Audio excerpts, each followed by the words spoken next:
Hello friends, स्वागत है आप सबका हमारे YouTube channel learn with tech पे।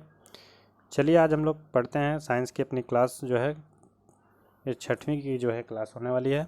इसमें जो हम लोग चैप्टर का नाम है पदार्थों का पृथक्करण। क्या है? पदार्थों का पृथक्करण। तो इस चैप्टर को जो हम लोग पढ़ेंगे तो एनसीईआरटी की जो है ये बुक है। इसमें जो है इसका निचोड़ हम लोग देखते हैं कक्षा 6 की विज्ञान की किताब का। तो इसमें जो है हम सबसे पहले देखते हैं जब मिश्रण में पानी मिलाने के बाद भारी घटक नीचे बैठ जाता है तो इस प्रक्रिया को क्या कहा जाता है? जब किसी मिश्रण में जो है पानी मिलाने के बाद जैसे उसमें जो है भारी घटक जो होते हैं वो नीचे बैठ जाते हैं तो इसको क्या कहते हैं? तो इसको कहा जाता है अवसादन। क्या कहते हैं? अवसादन। इम्पॉर्टेंट है। जब विलयन में कोई पदार्थ एक सीमा के बाद और अधिक न घोला जा सके, जब कोई विलयन किसी पदार्थ में एक सीमा के बाद और अधिक न घोला जा सके, ऐसा विलयन निम्नलिखित में से क्या कहलाता है? तो ऐसे विलयन को जो है हम लोग क्या कहते हैं? संतृप्त विलयन कहते हैं। क्या कहते हैं? संतृप्त विलयन कहते हैं। नेक्स्ट हमारा सूखे पौधों की डंडियों से सूखी सूखे पौधों की डंडियों से अन्य कणों तथा अथवा अनाज को पृथक करने के प्रक्रम को क्या कहते हैं? फिर से देखें। सूखे पौधों की डंडियों से अन्य कणों अथवा अनाज को पृथक करने का प्रक्रम क्या कहलाता है? जैसे सूखे, जैसे गेहूं की जो है बाली को जो है सूख जाती है तो उसके द्वारा जो है अनाज को अलग करने की प्रक्रम को क्या कहते हैं? थ्रेसिंग। क्या कहते हैं? थ्रेसिंग। नेक्स्ट हमारा निम्नलिखित में से किसका प्रयोग निस्यंदन को छानने में काम आता है? निस्यंदन को छानने में काम आता है का रूप है क्या है? फिल्टर पत्र है। क्या? फिल्टर पत्र।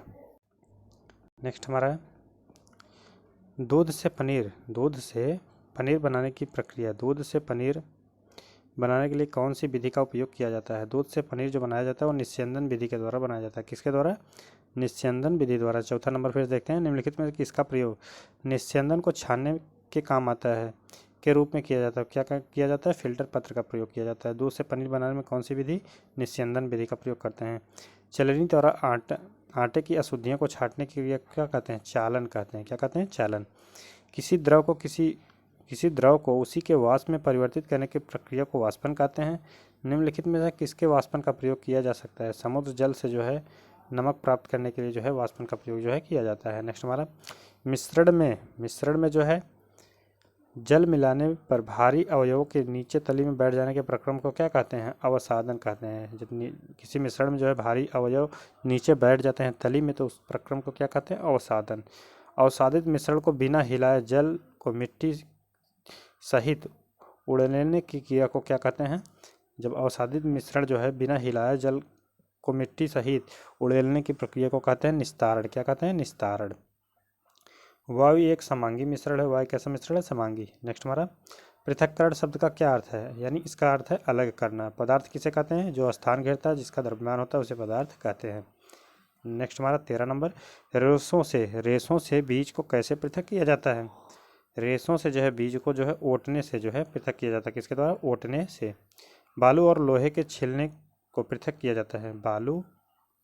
बालू और लोहे के छीलन को पृथक किया जाता है किसके द्वारा? चुंबकीय पृथक्करण के द्वारा। किसके द्वारा? चुंबकीय पृथक्करण के द्वारा। द्रव तथा उसमें अविलेय पदार्थ के अवयव को निम्नलिखित में से किस विधि द्वारा जो है पृथक किया जाता है? द्रव और उसमें अविलेय पदार्थ के अवयव को जो है निस्यंदन विधि के द्वारा जो है अलग किया जा सकता है। अनाज से भूसा और पत्थरों की किस विधि द्वारा जो है पृथक किया जा सकता है? अनाज से भूसा और पत्थरों की किस विधि को जो है पृथक किया जा सकता है? हस्तचयन विधि को। किसको? हस्तचयन विधि। अनाज से भूसा और पत्थरों की किस विधि द्वारा पृथक किया जा सकता है? हस्तचयन विधि द्वारा पृथक किया जा सकता है। कभी कभी किस विधि का प्रयोग बैलों की सहायता से किया जाता है? कभी कभी किस विधि का कार्य बैलों की सहायता से किया जाता है? किसका प्रयोग? थ्रेसिंग का प्रयोग किया जाता है। किसका? थ्रेसिंग का। अत्यधिक मात्रा में नेक्स्ट है अत्यधिक मात्रा में अन्य कणों को डंडियों से पृथक करने के लिए मशीन का उपयोग किया जाता है। उसे क्या कहते हैं? थ्रेसिंग कहते हैं। किसका उपयोग? पवनों तथा वायु के झोंकों द्वारा मिश्रण से भारी हल्के अवयवों को पृथक करने की क्रिया को क्या कहा जाता है? क्या कहते हैं? निष्पादन। फिर से देखते हैं किसका प्रयोग पवनों तथा वायु के झोंकों द्वारा मिश्रण से भारी और हल्के अवयव को पृथक करने में किया जाता है। तो इसका प्रयोग निष्पादन का प्रयोग किया जाता है। क्या है इसका? निष्पावन है। हल्के और भारी जो अवयव को पृथक किया जाता है किसके द्वारा? निष्पावन के द्वारा। नेक्स्ट हमारा 20 नंबर, किसान किस विधि का उपयोग करके हल्के भूसे को भारी अन्य कणों से पृथक करता है? निष्पावन विधि के द्वारा जो है किसान जो है हल्के भूसे को भारी अन्य कणों के द्वारा जो है अन्य कणों से पृथक करता है। 21 हमारा, किस विधि का उपयोग करके मिश्रण के दो ऐसे अवयवों को जिसकी अमापों में अंतर हो पृथक करने की क्रिया को क्या कहते हैं? चालन विधि कहते हैं। क्या? चालन विधि। नेक्स्ट हमारा 22 नंबर, यदि द्रव के ऐसे मिश्रणों को कुछ समय के लिए रखा रहने दिया जाए तो दो पृथक परतों में बढ़ जाते हैं। इसके बाद जो अवयव ऊपरी परत बनता है उसे किस विधि द्वारा पृथक कर सकते हैं? तो उसे निस्तारण विधि के द्वारा जो है पृथक कर सकते हैं। नेक्स्ट हमारा, चाय को एक छन्नी में डाल दीजिए। क्या चाय की सारी पत्तियां छन्नी में जाती हैं? इस प्रक्रम को क्या कहते हैं? इसको कहते हैं निस्यंदन। क्या कहते हैं? निस्यंदन। मिश्रण से जल और नमक को पृथक करने के लिए किस प्रक्रिया का उपयोग किया जाता है? वाष्पन का उपयोग किया जाता है। मिश्रण से जल और नमक को अलग करने की प्रक्रिया में जो है वाष्पन का प्रयोग किया जाता है। जल को उसके वाष्प में परिवर्तित क्रिया को क्या कहते हैं? वाष्पन कहते हैं।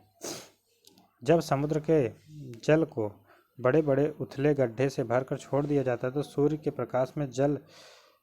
का प्रकाश से जल में गर्म होकर उस किसके द्वारा धीरे धीरे वाष्पन के द्वारा जो है बदलने लगती है। जब भाप बर्फ से ठंडी हो गई प्लेट से संपर्क करती है, जब भाप जो है बर्फ से ठंडी प्लेट के द्वारा जो है संपर्क करती है तो संघनित होकर बन जाती है। क्या बन जाती है? द्रव जल बन जाती है, यानी जल बन जाती है। जलवाष्प से उसकी द्रव अवस्था में परिवर्तन होने की क्रिया को क्या कहते हैं? जलवाष्प से उसकी द्रव अवस्था में परिवर्तन की क्रिया को संघनन कहते हैं। क्या कहते हैं? संघनन। विलेय पदार्थ होते हैं जो पानी में घुल जाते हैं, उसे विलेय पदार्थ कहते हैं। जल में विलीन होने वाली एक गैस है ऑक्सीजन, जो है जल में विलीन एक गैस है। निम्नलिखित में से विचार कीजिए। ऑक्सीजन, सिरका, मिट्टी का तेल, नींबू का रस, उपरोक्त में से कौन सा जो है जल में विलेय है? तो इसमें जो है जल में विलेय ऑक्सीजन है, सिरका है और नींबू का रस है। मिट्टी का तेल जो है जल में विलेय नहीं है, इसमें जो है ये अलग हो जाता है। नेक्स्ट हमारा 32 नंबर है, पदार्थों को पृथक्करण करने के संदर्भ में विचार कीजिए। वाष्पन, निस्तारण, निस्यंदन, उपरोक्त में से कौन सा पृथक्करण की विधि है? तो उपरोक्त में से जो है तीनों जो है पृथक्करण करने की विधि है। निष्पावन, निस्तारण और निस्यंदन, तीनों जो है इसके द्वारा जो है पदार्थों का पृथक्करण किया जाता है।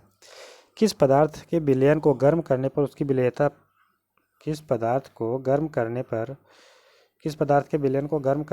विलेयता पर निम्नलिखित में से क्या प्रभाव पड़ता है? क्या प्रभाव पड़ता है? तो बढ़ती है। उसकी विलेयता क्या है? विलयन की विलेयता पर क्या प्रभाव पड़ता है? तो विलेयता जो है उसकी बढ़ती है। आयोडीन और पोटेशियम क्लोराइड के मिश्रण में आयोडीन को अलग करने की प्रक्रिया को क्या कहते हैं? आयोडीन है और पोटेशियम क्लोराइड के मिश्रण में आयोडीन को अलग करने की प्रक्रिया को ऊर्ध्वपातन कहते हैं। क्या कहते हैं? या ऊर्ध्वपातन के द्वारा जो है इसको अलग किया जाता है। शुद्धिकरण की प्रक्रिया में गंदले पानी का उपचार फिटकरी में करते हैं। गंदले पानी का उपचार जो है फिटकरी में करते हैं। यह प्रक्रिया क्या कहलाती है? इसे जो है हम क्या कहते हैं? स्कंदीकरण कहते हैं। क्या कहते हैं? स्कंदीकरण कहते हैं। एल्कोहल जल मिश्रण से जल को अलग किया जा सकता है आसवन के द्वारा। किसके द्वारा? आसवन के द्वारा। किशमिश के दाने जल में रखने पर फूल जाते हैं, किसका उदाहरण है? परासरण का उदाहरण है। किसका? परासरण का। एसीटोन और जल का मिश्रण किसका उदाहरण है? एसीटोन और जल का मिश्रण जो है आसवन का उदाहरण है। किसका? आसवन का उदाहरण है। नेक्स्ट हमारा, समुद्री जल के शोधन में सामान्यतः किस विधि का प्रयोग किया जाता है? किसका प्रयोग करते हैं? आसवन विधि का प्रयोग किया जाता है। निम्नलिखित में से वह शुद्ध पदार्थ जिसे पदार्थ के किसी अन्य रूप में विभाजित नहीं किया जा सकता है वह क्या कहलाता है? वह जो है तत्व कहलाता है। तत्व को जो है विभाजित नहीं किया जा सकता है। दो या दो से अधिक पदार्थों को किसी अनुपात में मिला देने से क्या बनता है? तो क्या बनता है? मिश्रण बन जाता है। क्या बनता है? मिश्रण। नेक्स्ट हमारा, एल्कोहल जल मिश्रण से जल को अलग किया जा सकता है। किसके द्वारा? एल्कोहल जल मिश्रण से जल को अलग किया जा सकता है आसवन के द्वारा। किसके द्वारा? आसवन के द्वारा। आयोडीन और पोटेशियम क्लोराइड के मिश्रण से आयोडीन अलग किया जा सकता है ऊर्ध्वपातन के द्वारा। किसके द्वारा? ऊर्ध्वपातन के द्वारा। एक ठोस के सीधे गैस में परिवर्तन को क्या कहते हैं? ऊर्ध्वपातन कहते हैं। क्या कहते हैं? ऊर्ध्वपातन। निम्नलिखित में से कौन सा एक विजातीय मिश्रण है। क्या है विजातीय मिश्रण? कौन सा? निलंबन। नेक्स्ट हमारा, तरल पदार्थ से गैस में परिवर्तन होने की प्रक्रिया क्या कहलाती है? क्या कहलाती है? वाष्पीकरण कहलाती है। पदार्थों के दबाव या तापमान में परिवर्तन के कारण पदार्थ की गैसीय अवस्था में द्रव अवस्था में परिवर्तन की प्रक्रिया को क्या कहा जाता है? क्या कहते हैं? संघनन कहते हैं। निम्नलिखित में से किस विधि का प्रयोग करके हम विलयन में से ठोस विलय को विभक्त कर सकते हैं? किसके द्वारा? वाष्पीकरण के द्वारा। तो आज की क्लास में इतना ही। Thank you for watching.